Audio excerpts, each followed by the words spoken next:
Notre Père qui es aux cieux, que ton nom soit sanctifié, que ton règne vienne, que ta volonté soit faite sur la terre comme au ciel. Donne-nous aujourd'hui notre pain de ce jour. Pardonne nos offenses, comme nous pardonnons aussi à ceux qui nous ont offensés. Amen. Je suis la sœur Harry de l'Assemblée des rachetés de l'Éternel. Bienvenue dans cette manne quotidienne. Aujourd'hui, nous allons parler d'un passage dans la prière initiale de notre Père. Pardonnez nos offenses comme nous pardonnons aussi à ceux qui nous ont offensés. Ah, très bon sujet. Alors j'aimerais dire aujourd'hui, frères et sœurs en Christ, que nous sommes appelés à vivre dans le pardon. C'est la base. Si quelqu'un nous a blessés ou t'a blessé, offre-lui le pardon, même si cela te semble difficile. Laisse l'amour de Christ entrer dans ton cœur et lui-même te fera justice, car il est le seul juge. Amen. Laisse le Christ venir remplir ton cœur.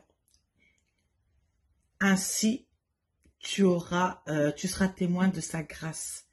Rappelle-toi que pardonner, c'est recevoir la liberté. Et ça reflète le caractère de notre Créateur, après tout.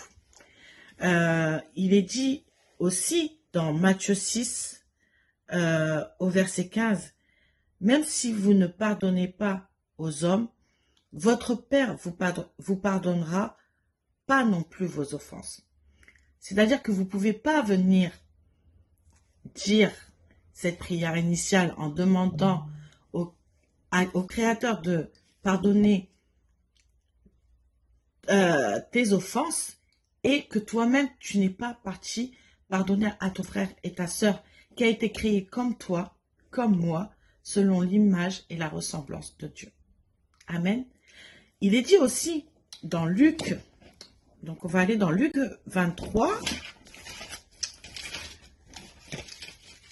au verset 34, Jésus dit, « Pardonne-leur, car ils ne savent pas ce qu'ils font. » Il était sur la croix, crucifié. Et malgré sa douleur, il a crié au Père de leur pardonner parce qu'ils ne savent pas ce qu'ils font. Si ça, c'est pas un acte d'amour pour l'humanité, frères et sœurs en Christ, je ne vois pas ce qu'il y a de plus majestueux que cet acte. Alors aujourd'hui, je t'encourage à aller vraiment avec un cœur sincère. Et pardonner, c'est pas dire, comme on dit dans le monde, je pardonne mais je n'oublie pas. Pardonner, c'est effacer. Tourner la page et réécrire l'histoire sur une page blanche, sans rancune, sans arrière-pensée, un cœur pur et juste comme notre Créateur. Et j'aimerais rajouter aussi un autre exemple où nous avons d'un côté Pierre et d'un côté Judas. Jésus-Christ a pardonné les deux. Mais à la différence, Pierre a reçu le Saint-Esprit, tandis que Judas a choisi le côté du Satan. Amen. Le pardon nous libère de ces chaînes captives. Jésus est venu nous apporter la paix. Alors il faut qu'on la saisisse comme une arme pour nous défendre contre l'ennemi. Car Satan, il aime bien venir dans ce genre de petites histoires, nous mélanger les uns les autres, nous diviser. Mais nous avons reçu un amour de Christ qui ne peut pas normalement nous diviser. frères et sœurs en Christ. Cet amour-là, il doit nous unir, il doit nous lier, il doit nous apporter la paix.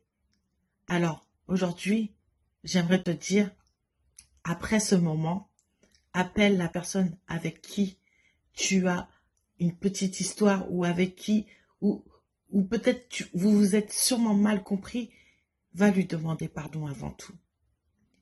Et c'est pas le pardon, c'est pas une faiblesse. Le pardon, c'est un acte puissant divin.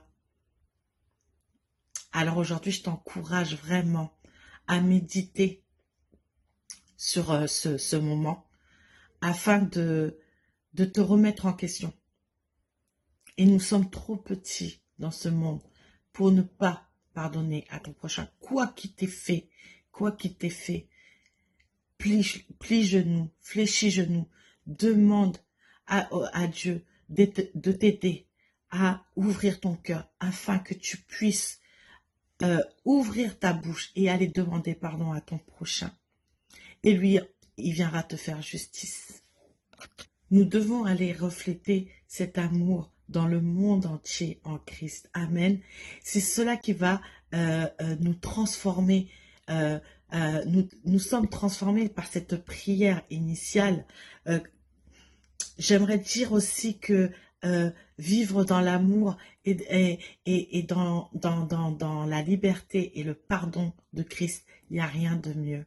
C'était la sœur Harry de l'Assemblée des rachetés de l'Éternel. Soyez abondamment bénis.